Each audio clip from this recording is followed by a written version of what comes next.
Gautami Patil accident, रिक्षा अपघात हे जे प्रकरण होतं, सध्या जे मीडियाला चालू होतं, आता ते बंद झालेलं आहे. हे जे प्रकरण होतं, या प्रकरणामध्ये ती वाहनात होती नव्हती हा आमचा विषय नाही आहे. परंतु त्या प्रकरणानंतर पोलिसांनी जी नोटीस दिली, त्या नोटीसनंतर गौतमी पाटील आत्तापर्यंत पोलीस स्टेशनला हजर का नाही झाली?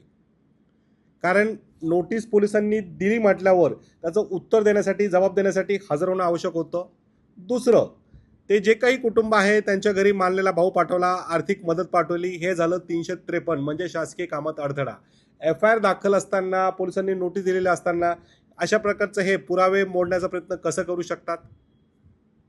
त्यानंतर मीडियासमोर पत्रकार परिषद घेतली. पत्रकार परिषद घेतल्यानंतर आम्ही असं करणार, आम्ही तसं करणार, म्हणजे तुम्ही जे काही साक्षीदार आहेत, जे काही फिर्यादी आहेत, त्यांच्यावर एक प्रकारचं मानसिक दडपण आणतायत. तुम्ही तुमचं जे वलय आहे ते दाबून परत न्यायालयाच्या कामात अडथळा आणतायत.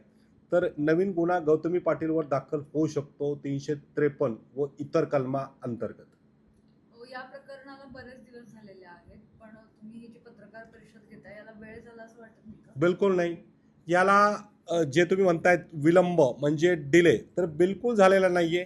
कारण पहिल्यांदा पोलिसांनी सो अँड सो FIR घेतली, कायदेशीररित्या नोटीस दिली. दिल्यानंतर जे काही आहे मग ह्यांनी कॉन्फरन्स घेतली. म्हणजे पोलिसांची नोटीस आल्यावर सुद्धा ते तिथंच आहेत.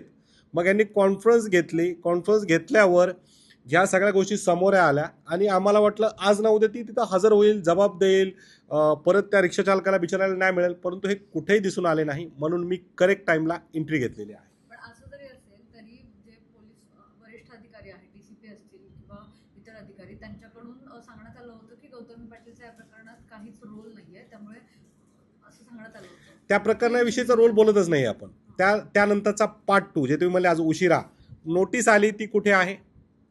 ती का हजर नाही झाली? दुसरं, हे प्रकरण जे काही असेल त्यानंतर मानलेला भाऊ पाठवायची काय गरज आहे? त्या ठिकाणी जे काही तुम्ही म्हणतात मी मदतीला पाठवला, मी आर्थिक मदतीचा प्रयत्न केला, मग तुम्हाला ते प्रकरण मिटवायचं होतं का असं बाहेरच्या बाहेर? हे न्यायालयाच्या कामात अडथळा आहे, हस्तक्षेप आहे. म्हणून एक नवीन प्रकरण त्याच्यावर दाखल होऊ शकतं. पण ही केस तुमच्यातर्फे करताय का एकतर संघटना? संघटना आहेत, परत पर्सनली लोकांनाही करता येईल. तर ह्या गोष्टी जर आत्ता तर प्रकरण दाखल करत नाही, परंतु जर पोलिसांनी योग्य ॲक्शन नाही घेतली, कायदेशीर ॲक्शन नाही झाली, तर मग आमची संघटना, यांची जी रिक्षा संघटना आहे ती नक्कीच त्यामध्ये उतरेल.